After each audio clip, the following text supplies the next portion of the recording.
ತೀರ್ ತೀರ್ಥಹಳ್ಳಿಯಲ್ಲಿ ಬರೀ ಒಂದು ಕರೆ ಕೊಟ್ಟಿದ್ದಷ್ಟೇ, ಒಂದು ಭಕ್ತಾದಿಗಳ ಸಂಘಟನೆ ಮಾಡಿಕೊಂಡು ಇವತ್ತು ನಿಮ್ ಕಣ್ಮುಂದೆನೆ ಕಂಡಿದೆ.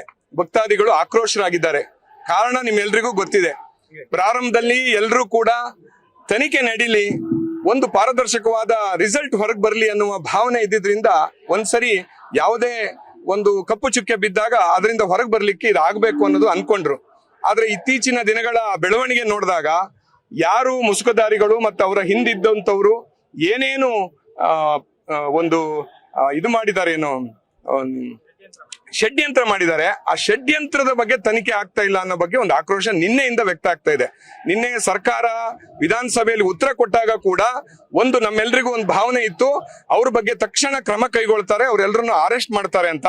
ಆದ್ರೆ ಏನ್ ಮಾಡ್ತಾ ಇದ್ದಾರೆ, ಇನ್ನೂ ಕೂಡ ಮುಂದೆ ತನಿಖೆ ಬೇಕೋ ಬೇಡೋ ಅನ್ನೋ ಬಗ್ಗೆ ನೋಡ್ತಾ ಇದೀವಿ ಅನ್ನುವ ಒಂದು ಮೇಲ್ನೋಟಕ್ಕೆ ಒಂದು ಉತ್ತರವನ್ನ ಕೊಟ್ಟು ಅವರು ಕಳುಹಿಸಿಕೊಳ್ಳೋ ಕೆಲಸವನ್ನು ಮಾಡ್ತಿದ್ದಾರೆ ಅಂತ ನಮ್ಮೆಲ್ರಿಗೂ ಅನಿಸ್ತದೆ. ಪ್ರತಿಭಟನೆ ಯಶಸ್ವಿಯಾಗಿದೆ.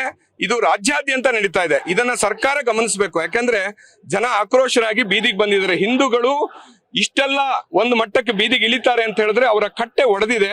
ಇದನ್ನ ತಡ್ಕೊಳ್ಳಿಕ್ ಸಾಧ್ಯ ಇಲ್ಲ. ಧರ್ಮಾಧಿಕಾರಿಗಳು ಮತ್ತೆ ಧರ್ಮಸ್ಥಳ ಇಡೀ ರಾಜ್ಯಕ್ಕೆ ಅವ್ರು ಕೊಟ್ಟಂತ ಕೊಡುಗೆ ಇವತ್ತು ಅನೇಕ ಯಾವ ಸರ್ಕಾರ ಕೂಡ ಮಾಡದೇ ಇರುವಂತ ಒಂದು ಕೆಲಸವನ್ನು ಮಾಡ್ತಾ ಇರೋ ಹೊತ್ತಿಗೆ, ಮತ್ತೆ ಧರ್ಮದ ಜಾಗರಣೆ ಕೂಡ ಅವ್ರು ಮಾಡ್ತಾ ಇರುವ ಸಮಯದಲ್ಲಿ ನಮ್ಮ ಹಿಂದೂಗಳನ್ನ ಕೆಣಕಬೇಡಿ ಅನ್ನುವ ಒಂದು ಉತ್ತರವನ್ನ ಇವತ್ತು ಇಡೀ ರಾಜ್ಯ ಕೊಡ್ತಾ ಇದೆ. ಅದು ತೀರ್ಥಹಳ್ಳಿಯಲ್ಲಿ ನೀವು ನೋಡಿದಿರಿ.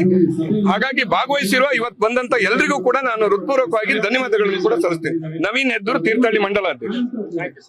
ಜೊತೆಗೆ ಪಕ್ಷಾತೀತವಾಗಿ ನಾವು ಧರ್ಮಸ್ಥಳದ ವಿರೋಧಿಗಳ ಧರ್ಮಸ್ಥಳದ ವಿರುದ್ಧ ಅಪಪ್ರಚಾರ ಮಾಡುವ ಏನು ಜನರಿದ್ದಾರೆ ಅವರ ವಿರುದ್ಧವಾಗಿ ಪ್ರತಿಭಟನೆ ಮಾಡುವಂತ ಪಾದಯಾತ್ರೆ ಮೂಲಕ ಮಾಡಿ ಇಲ್ಲಿ ಇವತ್ತು ಸೇರಿದ್ದೀವಿ. ತಾಲೂಕು ಕಚೇರಿ ಮುಂದೆ ಪೂಜ್ಯ ವೀರೇಂದ್ರ ಹೆಗಡೆ ಅವರ ಒಳ್ಳೆ ಕಾರ್ಯಗಳ ಬಗ್ಗೆ ಕೂಡ ಅವರು ಅಪಪ್ರಚಾರ ಮಾಡುವಂತದ್ದನ್ನು ಮಾಡಿದ್ದಾರೆ. ಈಗಾಗಲೇ ಸರ್ಕಾರ ನಿನ್ನೆ ಸದನದಲ್ಲಿ ಗೃಹ ಸಚಿವರು ಮಾತು ಕೊಟ್ಟಿದ್ದಾರೆ, ಸರ್ಕಾರದ ಪರವಾಗಿ ಹೇಳಿಕೆ ಕೊಟ್ಟಿದ್ದಾರೆ. ಅವೆಲ್ಲವೂ ಯಾರು ಇದರಿಂದ ಷಡ್ಯಂತ್ರ ಮಾಡಿದ್ದಾರೆ ಅಂತ ಹೇಳಿ ಮಾನ್ಯ ಉಪಮುಖ್ಯಮಂತ್ರಿಗಳು ಡಿ ಕೆ ಶಿವಕುಮಾರ್ ಅವರು ಈಗಾಗಲೇ ಸ್ಟೇಟ್ಮೆಂಟ್ ಕೊಟ್ಟಿದ್ರು. ಅವೆಲ್ಲವೂ ಹೊರಗಡೆ ಬರಬೇಕು. ಯಾರು ತಪ್ಪಿತಸ್ಥರಿದ್ದಾರ ಅವರಿಗೆ ಕಾನೂನಿನ ಅಲ್ಲಿ ಏನು ಅತ್ಯಂತ ಘೋರವಾದ ಶಿಕ್ಷೆ ಇದೆ ಅದು ಕೊಡುವಂತದ್ದು ಆಗ್ಬೇಕನ್ನುವಂತ ಒತ್ತಾಯವನ್ನು ನಾವಿಲ್ಲಿ ಮಾಡ್ತಾ ಇದ್ದೀವಿ. ಅಲ್ಲಲ್ಲ, ಈಗ SIT ಅವರ ಕೆಲಸ ಏನು ಅಂದ್ರೆ ಯಾರು ಈ ತರ ಒತ್ತಡ ಹಾಕಿ ಅಪಪ್ರಚಾರ ಮಾಡೋದಕ್ಕೆ ಭಾಗಿಯಾಗಿದ್ದಾರೆ ಅವ್ರ ಮೇಲೆ, ಅದು ಮುಸುಕುದಾರಿ ಇರ್ಬೋದು, ಅವ್ರ ಹಿಂಗಡೆ ಇರುವಂತ ಯಾರೇ ಇರ್ಬೋದು ಪ್ರಭಾವಿಗಳು, ಅವ್ರ ಮೇಲೆ ಸೂಕ್ತ ಕ್ರಮವನ್ನು ಜರುಗಿಸುವಂತದ್ದು ಮಾಡಬೇಕು ಅನ್ನೋದು ಕೂಡ ಅವರ SIT ಕರ್ತವ್ಯ ಆಗ್ತದೆ. ಅಲ್ಲ, ಅದೇನು ಏನೇನಿದೆಯೋ ಗೊತ್ತಿಲ್ಲ, ಅದೇನೇನಿದೆಯಲ್ಲ ಹೊರಗಡೆ ಬರಲಿ. ಅವೆಲ್ಲವನ್ನು ಮಾಡೋದ್ರ ಮೂಲಕ ಮಂಜುನಾಥ ಸ್ವಾಮಿಯ ಭಕ್ತಾದಿಗಳಿಗೆ ಒಂದು ವಿಶೇಷವಾದಂತ ಸಂದೇಶವನ್ನು ಕೊಡಬೇಕಾಗಿದೆ. ಇಲ್ಲ, ಅದರಲ್ಲೂ ವಿಶೇಷವಾಗಿ ನಮ್ಮ ತೀರ್ಥಹಳ್ಳಿಯವರು ಧರ್ಮಸ್ಥಳದ ಬಗ್ಗೆ ವಿಶೇಷವಾದಂತ ಪೂಜ್ಯ ಭಾವನೆಯನ್ನು ಇಟ್ಕೊಂಡಂತವ್ರು, ಹಾಗೆ ವೀರೇಂದ್ರ ಹೆಗಡೆ ಅವ್ರ ಬಗ್ಗೆ ಕೂಡ ಅವ್ರ ಕುಟುಂಬದ ಬಗ್ಗೆ ಕೂಡ ಪೂಜ್ಯ ಭಾವನೆ ಇಟ್ಕೊಂಡಂತವ್ರು. ಹೌದು,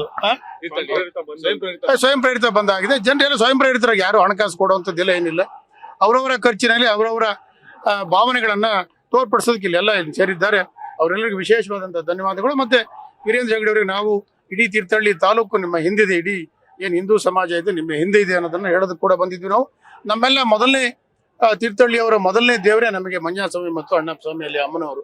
ಅದರಿಂದ ಅದರ ರಕ್ಷಣೆ ಮಾಡುವಂಥದ್ದು ಕೂಡ ನಮ್ಮೆಲ್ಲರ ಧರ್ಮ ಆಗ್ತದೆ ಅನ್ನೋಂಥದ್ದನ್ನು ಕೂಡ ನಾನು ಶಾಸಕರು ಹೇಳಿದ್ದು ಸರಿ ಇದೆ. ಇದು ಈಗ SIT ಇಂದ ಅವೆಲ್ಲೂ ಹೊರಗಡೆ ಬರಲಿ, ಯಾರು ಇದರ ಷಡ್ಯಂತ್ರ ಮಾಡಿದ್ದಾರೆ ಉಪಮುಖ್ಯಮಂತ್ರಿಗಳು ಹೇಳಿದ ಹಾಗೆ ಅದೆಲ್ಲ ಹೊರಗಡೆ ಬರಲಿ. ಬಂದ ನಂತರ ಅದು ಯಾವ ಮಟ್ಟಕ್ಕೆ ತನಿಖೆ ಹೋಗುತ್ತೋ ಅದು ಆಗ್ಬೇಕದು.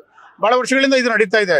ಧರ್ಮಸ್ಥಳದ ವಿರುದ್ಧ, ವೀರೇಂದ್ರ ಹೆಗಡೆ ವಿರುದ್ಧ ಈ ತರದ ಅಪಪ್ರಚಾರಗಳು ನಡೀತಾ ಇದೆ. ಆಗಬಾರ್ದು. ಏನು ಧರ್ಮದ ನಂಬಿಕೆ ಇದ್ದಂಥವ್ರು ಯಾರು ಕೂಡ ಅದನ್ನ ಸಹಿಸೋದಕ್ಕೆ ಆಗೋದಿಲ್ಲ. ಸೃಷ್ಟಿ ಮಾಡಿದ್ದಾರೆ ಅಲ್ಲಿ ಏನೇನು ಸೃಷ್ಟಿ ಮಾಡಿದಾರೆ ಗೊತ್ತಿಲ್ವಲ್ಲ ನಮ್ಗೆ.